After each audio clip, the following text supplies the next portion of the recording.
Le dispositif devait faciliter en Gironde l'entrée dans les restaurants et les bars. Un bracelet pour identifier les clients détenteurs d'un pass sanitaire. Testé depuis mercredi, il a été suspendu le lendemain. Bonjour Laurent Tournier, vous êtes président de l'UMI, l'Union des métiers et des industries de l'hôtellerie en Gironde.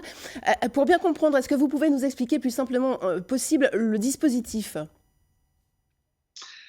Alors oui, le dispositif que nous souhaitons mettre en place, c'est un bracelet que pour nos... Pardon, excusez-moi, j'ai été coupé par le temps. C'est un dispositif qui permet pour nos clients les plus habitués et établissements de pouvoir porter un bracelet à partir du moment où ils ont montré leur passe sanitaire vaccinal et qu'ils ont justifié leur identité. C'est sur la base du volontariat.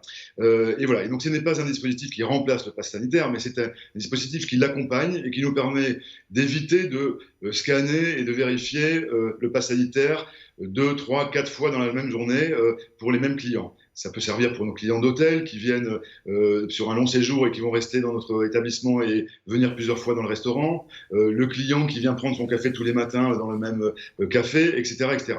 Donc c'est un dispositif que nous souhaitons mettre en place, mais que nous avons suspendu parce qu'il a été mal relayé, ou en tous les cas, il y a des contours qui restent à définir sur l'idée que ça puisse remplacer ce pass sanitaire comme ça a pu être mis en titre sur certains de presse. Donc nous préférons lancer cette opération de test, encore une fois sur la Gironde, dans la sérénité, et donc nous attendons que les choses se redéposent. Alors, est-ce que vous pouvez comprendre aussi que ce bracelet est très visible et que ça puisse poser problème ?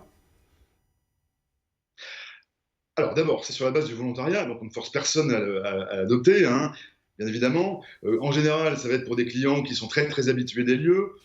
Vous savez, personnellement, je suis vacciné, je suis ni fier et je n'ai ni honte de l'être. Je crois qu'il y a une polémique autour de cette vaccination qui prend une ampleur un peu démesurée. C'est pas notre sujet. Nous, aujourd'hui, on n'est pas à savoir si on est pour ou contre la vaccination, pour ou contre la liberté. On nous impose de mettre en place un dispositif de contrôle à l'entrée de nos établissements.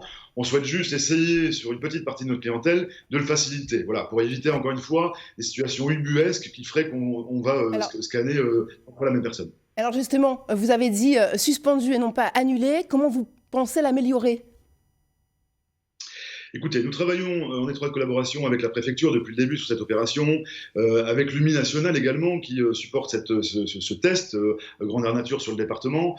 Donc nous allons ensemble voir comment on peut mieux en définir les contours pour que ce soit mieux compris par à la fois nos adhérents et les clients. Et nous espérons pouvoir la semaine prochaine lancer cette opération définitivement. Merci beaucoup d'avoir répondu à nos questions, Laurent Tournier. Je rappelle que vous êtes le président de l'UMI Gironde, l'Union des métiers et des industries de l'hôtellerie.